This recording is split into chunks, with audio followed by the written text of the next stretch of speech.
Hey guys, Alex from FastFitnessTips. I'm here with another video today.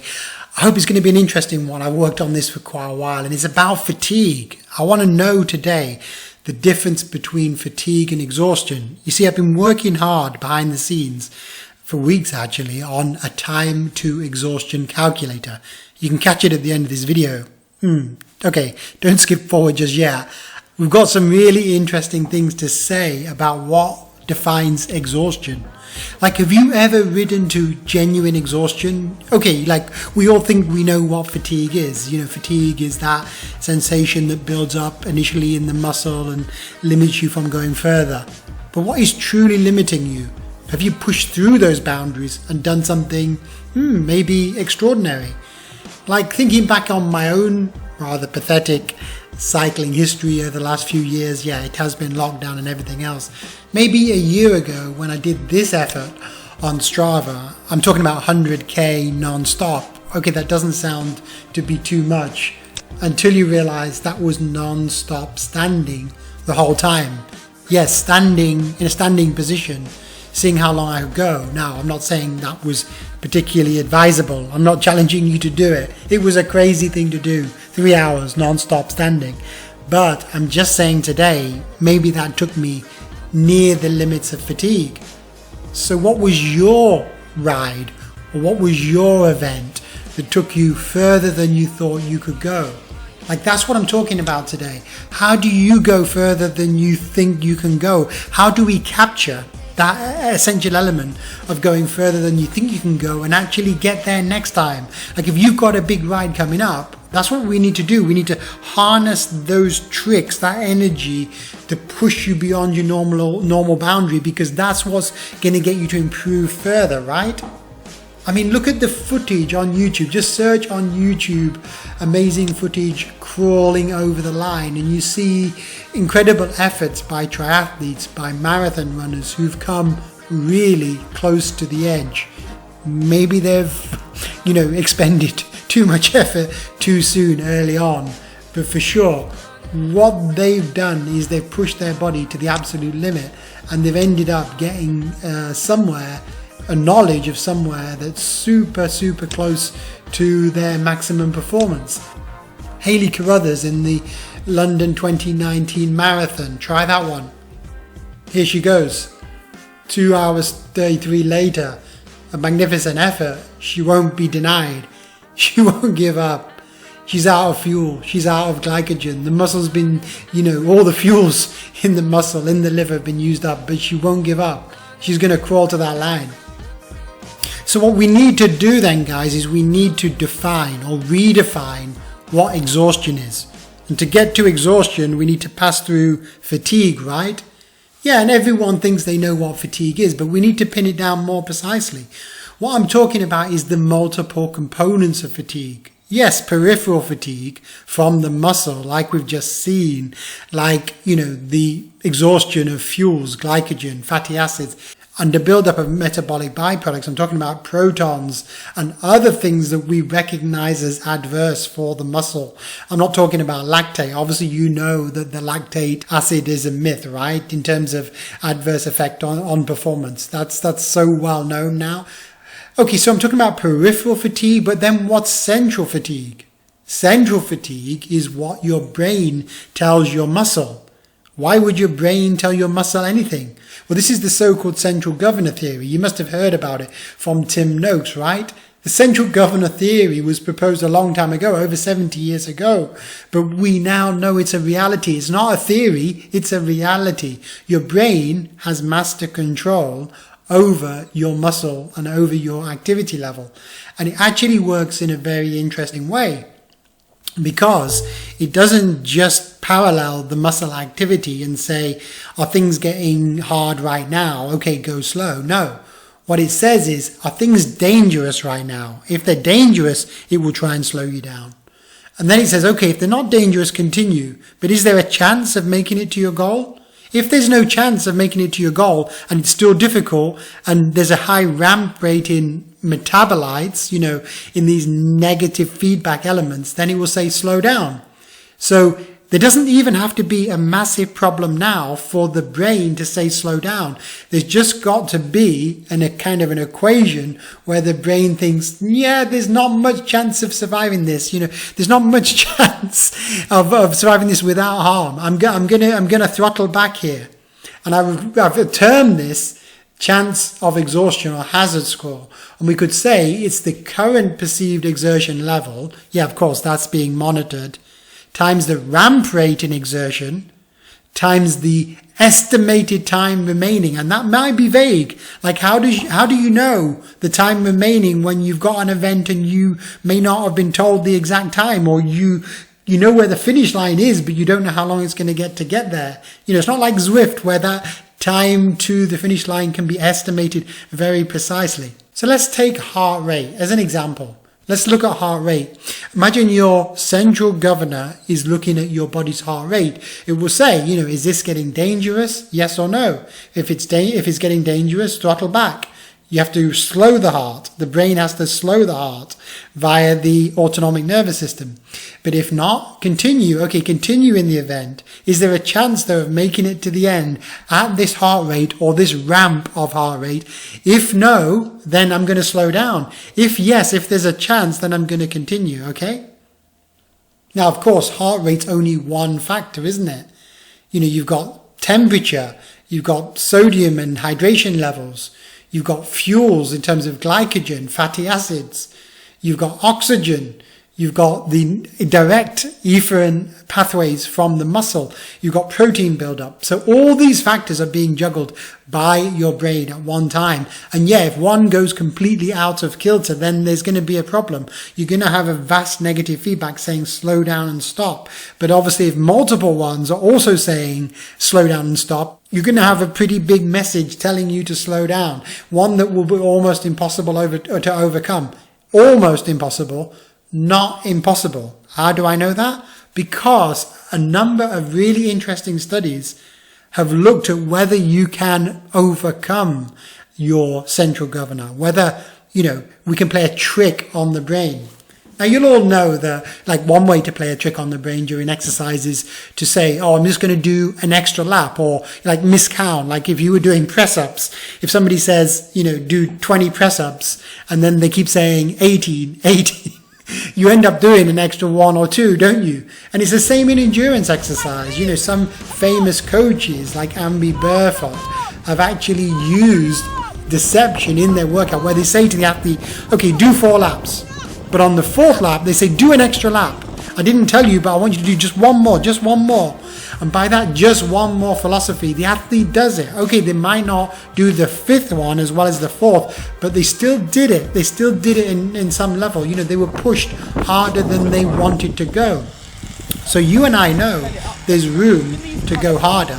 The question is, how much? Can we quantify that? Well, there's a clever study in 2011 by Kevin Thompson's group. Actually, I've got the whole paper here. Let's have a quick look at it. Here it is. Mark Stone is the first author, and if you want to look it up, you can get it online. It's in Medicine, Science, Sports and Exercise 2012. Okay, and what they did is they did what they call a deception study, where they did multiple time trials. Now, this was quite a short one over track distance. I think it was 2,000 meters in this study. Okay, this was a 4,000 meter one. They did multiple time trials, but they changed the condition for the athlete. i.e., they told the athlete to follow an avatar, but sometimes they pretended the avatar was a competitor. Sometimes they pretended it was the athlete's PB. And sometimes they cranked that PB up beyond what the athlete was known to have done. So it was like, chase this, but the athlete was chasing something that they hadn't done before. Do you get that? So on some fresh days, they were asked to go at their normal rate, their PB time. But on other days, they were asked to go faster by about 1%, which was around about 2% more power. So to his surprise, 8 of 9 athletes actually managed to do it. They beat their PB time just with this kind of deception paradigm. Now, as it happens, this protocol has been repeated multiple times. I'll show you a more recent one. This is Ansdell 2018. So they had 10 cyclists, pretty accomplished because their VO2 max was around 70. And he did a similar deception study. Here are the results. Now, I'm going to redraw it for you so you can see it more clearly. And as you see in the Ansdell study, those given honest feedback of their actual PB time still did pretty well. They ramped up their power fast over the line. Of course, there was a decline as the event went on towards 4,000 meters. And then as they saw the line, they picked up, they had that sprint or spurt to the end. But those who were deceived, and it was the similar kind of protocol, they were deceived, but in this study about 2%, which has become kind of the gold standard, that you can deceive people about 2%. That 2% deception on speed in this case gave them quite a bit more power. As you see, they powered off the line significantly harder. They were harder at the halfway stage. They were going harder at the 3/4 phase. And only at the end were they effectively caught in terms of power by their kind of honest comparison on a different day when they were fresh and they did it against just their normal PR time, which means, they exhausted the tank more in the deception study, but their overall time was faster.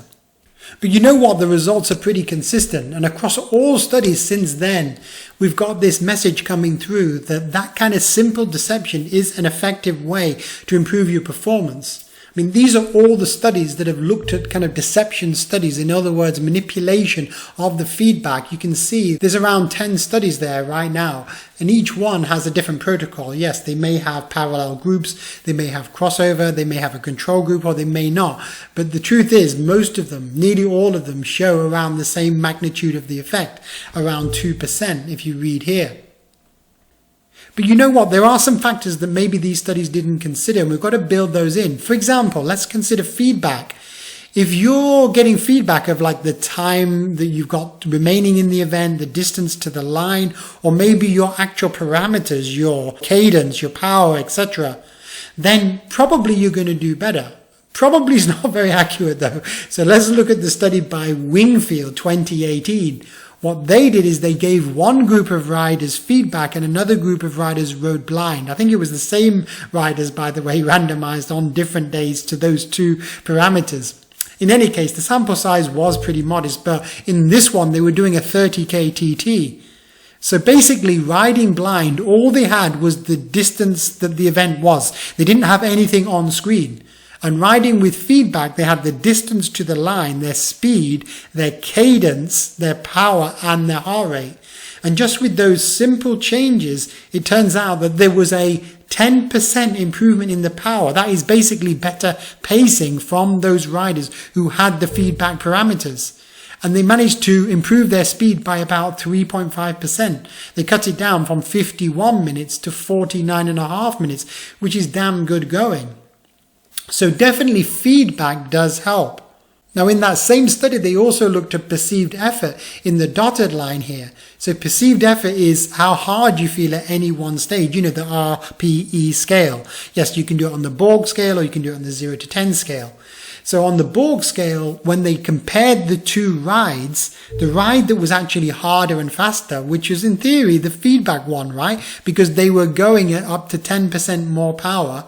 The one with the feedback, they were going harder, but they didn't perceive it as harder. They perceived it as effectively the same or even easier up till the end. Only at the latter stages did they kind of say, oh, my God, I'm kind of exhausted here. This is getting really, really tough compared to having no feedback, because without the feedback, you tend to ride more conservatively. It's exactly the same as if you don't know the course at all. If you haven't recce'd the course, then you ride conservative because you don't know how long you've got to go and you've got to, moderate your energy. You've got to meter that energy and so you hold more in reserve. But that holding more in reserve is coming from your brain, not your muscle. So that is an example of central governor theory. Okay, I'm going to take a quick break here and ask you if this is useful. If it is useful, give me a thumbs up below, because that's the only way that YouTube rates these algorithms and this channel. And for sure, send this YouTube share link with my new blog link, which I'm going to put you in the links below, but it's on screen now. This is the link to this blog, which explains all about the central governor theory. Okay, cool. There's one more factor that I want you to consider, which these studies didn't always consider, but I'll go back to a study from 2012 by Corbett that looks at 14 cyclists doing a 2,000 meter 2K TT. And what they were looking at is the effect of competition, i.e. racing somebody versus solo. So essentially what they did is they got people to race just themselves, with no competitor. I think they did allow information on screen, but then they said, I'm going to get you to do another race on a different day when they were equally fresh. They're going to get you to do another race, but this time I want you to race this guy. Now, the funny thing is, this is also a deception study because this guy was actually themselves, but they blinded them to the fact that it was this guy and they didn't know that they were actually racing themselves. And by racing their own PR or PB, they again improved their times by 2%. So effectively, this is also known as the competitor effect. They improved their times from 188 seconds to 184 seconds, which isn't much, but it's something, like if I said you can have a free 2%, you'd take it, right? And like all of these studies, only in the last 10% of the effort did the solo performance catch up in terms of power. But by that stage, the one that thought they were racing the competitor icon that was actually them, they were actually way ahead and they couldn't be caught. So racing a competitor is actually quite powerful to racing on your own. So what do we get then if we put all these studies together? And in theory, we've got like a control condition, which would be a rider riding blind. Maybe they don't even know the distance of the course. Okay, they know the distance. Let's say they're doing 4 kilometers on the track.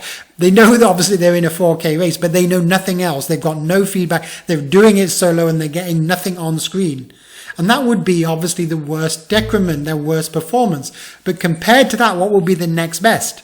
Well, it would be a rider riding solo in the event, but getting their live data on screen. That would push them about 1% better. But you can do even better than that. You can push them further by saying, here's your PR avatar, or here's your PR on the screen at certain segments. If you do that, they'll be pushed 1 to 2% faster than just having live data. And you can do even better than that. You can say, now race this guy, right? Now race this competitor. And this competitor is someone who's your rival. And you actually program in that rival is doing 2% faster than you. And it turns out that is the best way to drag you along. You gain that plus 1%, plus 2%, plus another 1%. We're talking about 4, maybe 4% faster by all those factors added together. But here's the thing.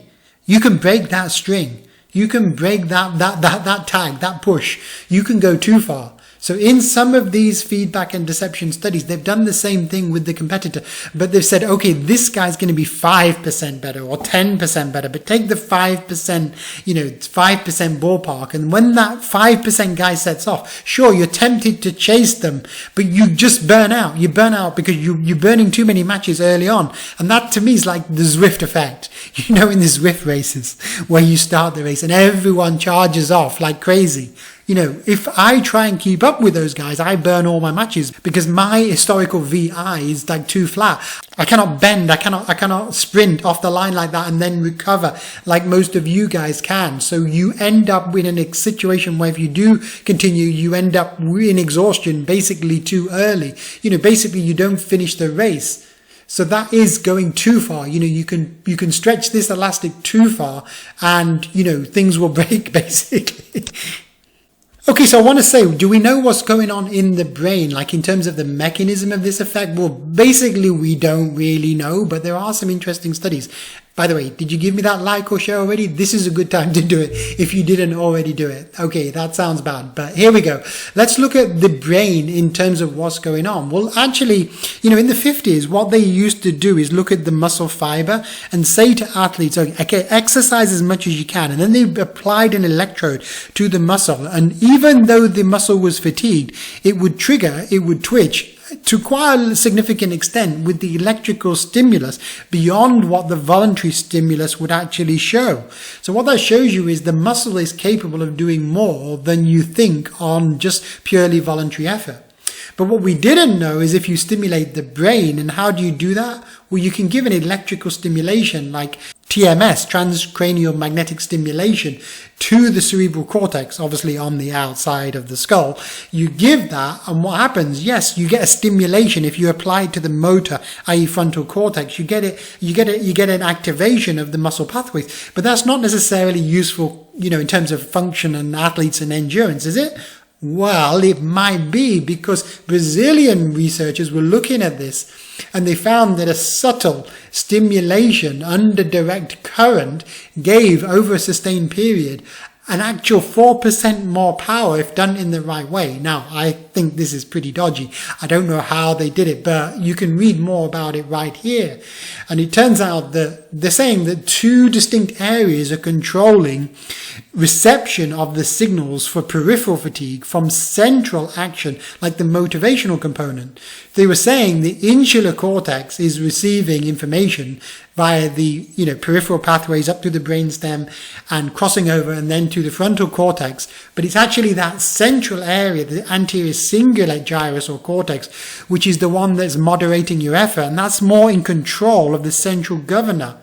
And in terms of neurochemical pathways, maybe there's a split in terms of neurotransmitters, maybe dopamine in this regard. Who knows? That's somewhat speculative. Now, what you really want to know, guys, isn't it? Is like, how do you put these things to best action? How do you help yourself?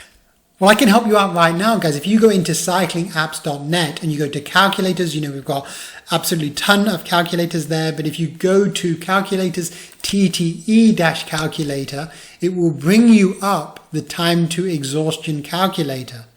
Now, what is the time to exhaustion calculator? Well, let's go to a full screen version of that. And it's bit.ly WPTTE. Well, the time to exhaustion calculator is basically this. How long could you go, let's say at the same power, before that power falls significantly? So for example, let's just say for sake of argument that my power was 400 watts for, let's say, 60 minutes FTP time, right? Okay, simple. But what I want to know is how long could I sustain 300 watts for? You can put in your cycling phenotype, which is which type of cyclist are you? You're like an endurance rider, more like a climber, or you're more like a sprinter. So it's saying, somewhat unbelievably, that if I can do 400 watts for 60 minutes, I can do 300 watts for around 300 minutes, even as a sprinter, which is quite remarkable.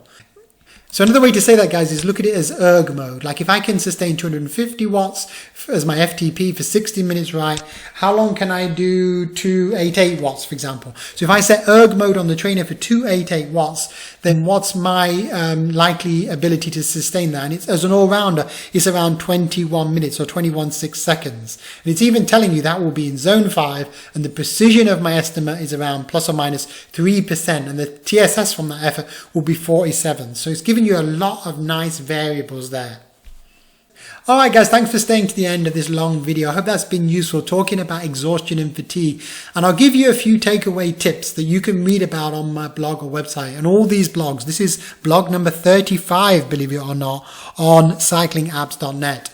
So for sure, check us out on cyclingapps.net and also join us on our Strava club, Strava Fast Fitness Tips. Okay, so here's a few central governor tips. If you want to make a sustained effort, always think that you can go 1% faster, or you can go 2% harder, or 5% further, because the truth is your body can do much more than you think.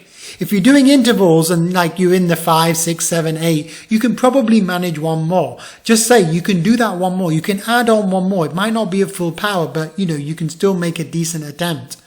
And if you're doing a hard, let's say a threshold effort, like you're at 40k TT and you're struggling at 20k, break it down into halves and say, okay, I'm at 20k and I'm meant to get to 40. Okay, I'll just get to 30. I can get to 30, right? And then at 30, just say, okay, I just want to get to 35. Just convince your brain to get halfway. And by the time you split those halves 3 times, you're going to nearly be at the finish anyway. Use distraction techniques, positive affirmation, for sure. Riding a competitive events, that's like the Zwift effect, isn't it? Riding competition. If you're riding solo, be aware of your PR or PB, because that is, if you've got that on screen or certain segments, that's certainly powerful. That's like the KOM effect, I guess. And in events, for sure, imagining you're racing a rival. And again, in Zwift or in other apps, you can do that. If there's enough people on screen, like chase the person in front, that's very, very powerful. And ultimately, try and convince yourself, that I can get there. If you convince yourself, I can get to the end, your muscles are trying to say, I'm in pain. And that's a signal to your brain. Say, how long have I got? How long do I have to sustain this? Give me the excuse to stop. And your job is to say, basically, no, I've not got much further. I can continue.